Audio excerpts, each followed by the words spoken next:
Welcome anyone tuning in to this brief introduction to the Nissan Stagea Autech Edition 260 RS and the Nissan R33 Skyline Sedan IMPUL Edition.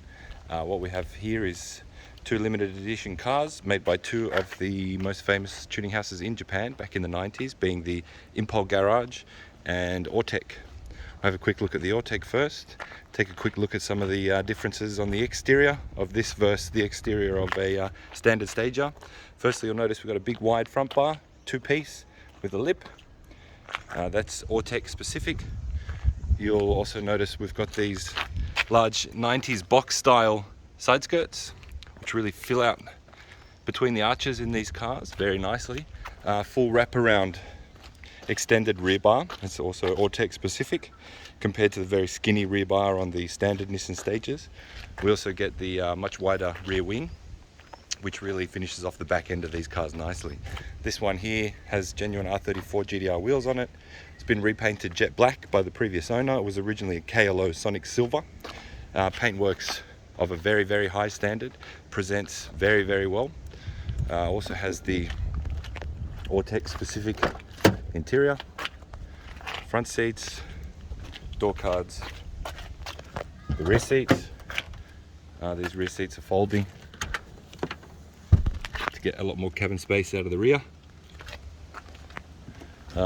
These came factory from Autech with the four-wheel drive system straight out of an R33 GTR. Also came with the power plant out of an R33 GTR, being the RB26 2.6 litre twin turbo, which this car has. We'll have a quick look at that before we move on to the IMPUL Garage.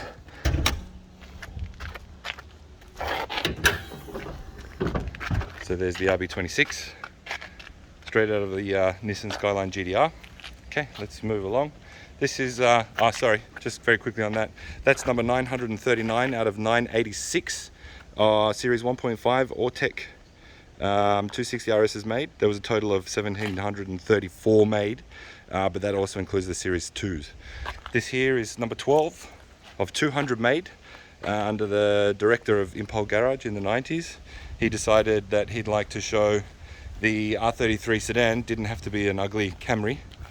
It could actually be a very aggressive looking sedan sports car. So he did a specific rear pod and rear bar system, somewhat reminiscent of a 400R, but still individual to the IMPUL. These wheel arches, which extend through and flow into this IMPUL side skirts. He also did the IMPUL rear wing, the garnish, the center garnish, specific to IMPUL. Also the rear tail light covers, which really transform the rear end of this car. We've updated the look of this car somewhat with a 400R front bar and R33 GTR grille. Just accentuates better the front mount intercooler, and also the HKS super sequential blow-off valve hanging off in there. This came with a specific interior. Again, IMPUL Garage bucket seats, embroidered or stitched, should I say. Also the door cards, weighted gear shifter from IMPUL.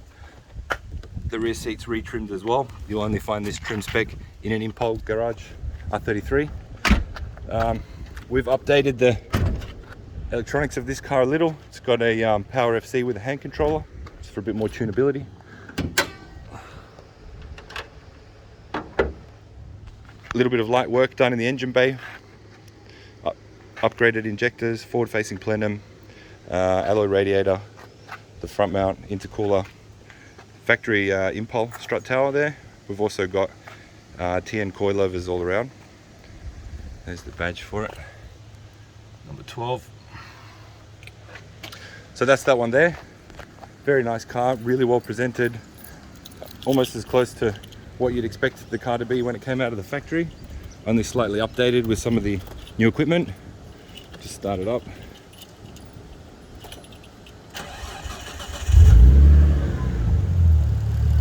So that's the RB25, single turbo, rear wheel drive, factory 5-speed, and then again factory 5-speed, but this is the RB26. There we go. So I hope everybody enjoyed.